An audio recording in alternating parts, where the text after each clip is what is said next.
Welcome to the Boston's Big Four podcast. Cast. New news about music and sports every week, sometimes. All right, we're back. Episode 68 of Boston's Big Podcast. We have a very special guest in the building. Glasshouse is with us. Quincy's own. What's up, you guys? Welcome aboard. Glasshouse, formerly Kincaid. Happy to be here. Yes, sir. Yeah, man. Thank you. Thank you for coming on. We appreciate it. So that's the first thing I want to get into, actually, the name. So why the name change? You changed it a few months ago, right? Yeah, I mean, there were a lot of reasons. I'll keep it simple, though. I mean, type of music I make just really didn't correlate with the name I had before. So I think now, like with Glasshouse, it's like my music's pretty fragile. I'm a fragile person. I write about like, this is how I get like emotions out and stuff. So Glasshouse, like it's a fragile house. You throw a rock at a glass house, it shatters, you know? So it's kind of like a play on words too, just like type of person I am. So it just fits better, it feels better, and obviously things are just working out a little bit better than before. So I guess in that same vein, I'd be remiss if I didn't mention right away, you are involved. To be honest, I actually need some detail on this, and especially I don't know if everyone listening knows, you're involved in some way with Pharrell. Is there how exactly did that come about, and where did that project start? Had you already been working on it, or did you kind of start when you got involved? No. So what had happened was my managers pitched a record. Well, we put my first record out, Games. My managers pitched it all over the place, and it just kind of fell in the right hands. And it got picked for Pharrell's compilation. It's called I Am Other Volume 1, and it's basically a compilation of 10 emerging artists that Pharrell and SoundCloud curated. And we just happen to be on there. So it's just a W, you know, one of many. That is awesome. That's incredible. To give you guys like an even deeper look behind the curtain, like pretty much there's like over 25,000 songs submitted. Like Pharrell he probably didn't listen to every single song, but he probably had a team that got it down to about 100. And then over a weekend, he probably listened to all of them. And like, there were people already that were kind of rooting for Glasshouse's song to get picked, because me and my partner Mike, like we had sent it to so many people before Glasshouse was even launched. But we were just like, yo, this is the guy. And so people were kind of rooting for that song. And then it boiled down to about 100. And then Pharrell kind of like serendipitously chose that one. And it was supposed to be the lead single. And then everything going on in the world, you know, the rollout was just condensed into like a 24-hour thing. They kind of announced it and then dropped it. And it was just one of the 10 tracks. But originally, like, Pharrell handpicked this one and was like, this is the one. Everyone else was like, oh, shit. Like, this is that guy that they said was going to be the one. And Pharrell just handpicked it. So when we found that out, we were like, holy shit. It kind of either way, though, like, happy to be on that. Whether we're the single or not, like, 10 songs that Pharrell had on, that's it. So, you know what I mean? That's a good resume. Yeah, out of thousands of submissions. How many submissions we got the Pharrell cosign now. Absolutely. Yeah. I mean, that's big. Not a lot of people can say that. That's incredible. So you also dropped an EP with Donald Grunge this year, right? Yes, sir. Vacant EP. Yeah, how'd that come together? How'd you guys link up? I met Grunge like probably a year and a half ago in LA, and we just been really good homies ever since. Just been cooking up. Like whenever we link up, we're in a studio. I mean, we like hang out and go to dinner and shit on the like occasion, but mainly when we're linking up, we're like just cooking. So we just had a lot of songs put together, and we decided it was time, and it just like worked out.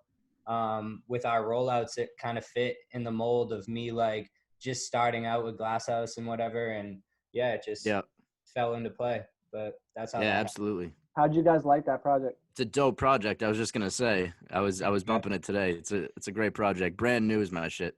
And I have to say, even before that, so I'm sure you may have heard we've had Nasty on the pod, and so the first time I've seen you perform live was with him last September. I think you guys were together opening for the Polished Squares.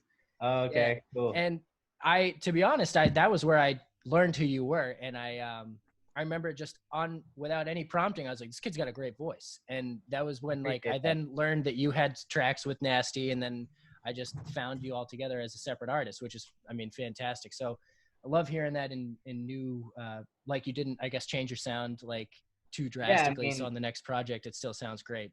Yeah, for sure. The new songs are definitely more like leaning towards my I was in a band before I made hip hop music, and it's kind of been like a forever battle of me trying to blend and mesh these sounds together. So like this single that drops Friday is a lot of guitars in it. It's super dope. I don't really know how to put it into words, but it's definitely like rock with hip hop combined. So the sound. Talk to us about making that song and the process. All right. So that song, actually, my buddy Jake Mitchell from Quincy produced, and we just go back and forth on FaceTime, just kind of putting the beats together or whatever. And I just sit in my studio, and I'll sit here for like 15 hours straight and just finish the record. You know what I mean? Like, then it's probably like 3 weeks of me just mixing it down to like 50 different mixes, and I'm never happy with any. And then my manager has to go, bro, this is the one, like, stop, because it's like broken and he'll just 87, like. So, like, man, I just like, all these songs really just come together like that. FaceTime or whatever the situation may be, or I'll just be sitting here, I'll come up with a guitar riff and send it over, and like something will happen that way. But yeah, that process was definitely just a beat sent to me, and then FaceTime calls back and forth to put it together. But I love the sound of this one. This is one of my favorite songs I've made, for sure. That comes out next Friday, Broken and Lost. So I gotta peep that. Sure. Definitely looking forward to that. This Friday, 17th. This Friday. Okay. And do you prefer, I guess, like, so we kind of said this off air, but these days, like, especially our generation, we're used to doing things virtually. And like you, especially with email, Dropbox, you can send files back and forth. You can do a whole project and never see each other face to face. Yeah. Do you find it easier to kind of work in your own bag and then send people things and get stuff? Yeah, I love being alone. Okay. I'm an introvert. Kid lives in a hyperbolic time chamber. Oh, fantastic. Dude, less people the better for me. I mean, but if like I feel that who's producing's coming over, like I'll for sure like be down to have them come through and cook up. But I mean, dude, I'd be like, I make love to the microphone, so I don't want anyone to see that. Sometimes I gotta try things. That's a great way to put it, things, man. And like, I don't want, like, if I'm screaming or trying some crazy shit like that, and I'm not comfortable with it myself, like I don't want me there, like. That makes a lot of sense. Doing, you know what I mean? So, but yeah. We had a similar just listening to your music, I'm sure just listening to your music, it seems like you do experiment with a lot of different sounds and stuff, and I'm sure you know that process is not always pretty. You know, you're trying things, it's trial and error. So I'm sure it's much more comfortable, you know, being by yourself for that. This whole process. Career is trial and error. Well, exactly, yeah. You start something like this has been 10 years of trial and error, and yeah. Like I said, like the thing that just happened with Pharrell is just I'll mark it up as the first milestone. I mean, I'm sure there's been many that I could say happened, but this is a beginning, and like this is the first step up the like big ladder, and like, you know what I mean? But man, there were so many things that went into this, like. Yeah, it's like skill, luck, circumstance. It all like kind of lines up at once. Yeah, bro. It's weird, but it's all because I just didn't stop. Like, it's all due to hard work. Absolutely. It wasn't like 5 I did it, and like 3 I didn't, and 2 I came back. Like, it's been 10 years of this, like nonstop every day, like trying to get on interviews, trying to do this shit, like. You know what I mean? Like, and then Peter, my manager, hopped into my life like fucking year and a half ago too. But this shit didn't just happen when I stepped in. Like, we've been working, and then it was like a mental shift for the both of us, honestly. Like in August, maybe, like something just kind of switched, and with him creatively and with me, like mentally, and a lot of it's like manifestation. Yeah. And a lot of it's just like. I don't know. I feel like people can pick up the energy when you really mean it, and when you're putting your all behind your craft, whether it's your podcast or your music career or your sport. And people can really tell through social media, not just on some bullshit like, what are you doing today? Like hashtag fucking YOLO. No, like you really see someone perfecting their craft, like putting money down, like shooting videos. Like you want to get behind that person. And I think that's the big thing that's changed for Glass and like his fan base is like people seeing how fucking serious he's taking it, and also like how good the music is, and you put those man. things Once you get on a consistent schedule or releasing and doing stuff like that, I mean, people just see like this is my life every day. You know what I mean? Like I do this shit for real, and like that's it's dope to me. I'm still like, holy shit, like I really do this stuff. You know what I mean? Like I really make music for a living, but like. Yeah, it just turned into a lifestyle at this point. So now it's just like being consistent with content and posting all the time. And that's how you just pick up that momentum, and people are like waiting for the next post. Cause it just keeps coming, gets better and better. Cause when you stay super consistent, you always grow no matter what it is. Like could be, like he said, everyday life, like going to the gym and shit. Like you stay consistent every day, whether you do it like all out one day and then don't do shit the next day, but you still go, like you're gonna grow either way. If you show up every day and put in work, we've had similar good things will happen. You're gonna learn things. You're gonna make mistakes. You're gonna learn from mistakes. You're gonna good things will happen. Yep. Just got to keep putting in the work. Big believer in consistency. So that kind of prompts me to ask, like, as far as like trial and error and working through like those strategies of posting, like at certain times, like, people come to expect a post, or like, something's coming up and they want updates on that. And this question, I guess, is more directed at you, Peter. Do you guys like kind of discuss marketing strategies like that? Like, I don't really know how far the role of like management goes and like where that separates from the artist, Listen, every artist manager relationship is different, and like it's like a coach athlete relationship. So like how it pertains to marketing, like I'm very hands-on with everything. That's like my style, and also like that's kind of what like Glass has needed at certain points in his career. And for me, my job gets easier every week because he bosses up more and more each week. Like he's taking more initiative, and also like he's understanding the game and his fan base and social media more and more every day. But in terms of like, if your question was about like how to properly do it, like I think it's different for everybody. But a lot of people think there's a lot of like smoke and mirrors and like crazy secret hacks to growing. Like there's no secret. It's just about consistently putting out good content that people want to share. That's pretty much it. Yep. Okay. Yeah, and that's something I feel like we even have to deal with on the podcast. Like, should we put out clips of this episode? Yeah, or like, it's something everybody's got to deal with. Whatever brand you're trying to push these days, that's how you got to do it. Just consistency and keeping people's attention. Don't let them forget about you. Exactly. Yeah, I would also say like quality. Like quality and quality. Well, quality is key. If you don't have quality, then you're screwed. Yeah, I think it's about finding a healthy. But yeah, balance that's important. Yeah, just a healthy balance between both of those things, quality and quantity. You don't want to put out so little content and make everything, so perfected it takes months to prepare. Like you want to find a healthy medium where you can put things out that people actually want to share, and you're doing it consistent enough to stay on people's minds. Yeah, also with music, the less you think about it, the more people rock with it. So it's better to not take 9 months on one song. Yeah. That makes sense. Yeah, there's a lot of like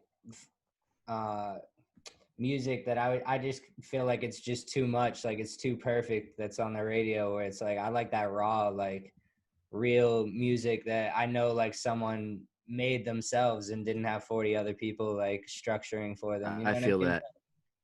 Yeah. Don't get me wrong, absolutely. The music's incredible and stuff, but that's like big budget, like stuff like that. So yeah, you can tell when something's overproduced. Like it can be catchy and sound great, but if you can tell it's been like polished and polished again.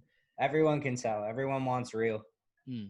Like at the end of the day, you want to see someone sit down with a guitar, play the song by a campfire and sing it, and not like there's some records out that are incredible, but like there's no way you could like actually do it in real life. So it's funny because like when I was growing up getting into music, like certain bands, I'm like, I can hear the guitar, there's a bass, there's drums, and there's a singer.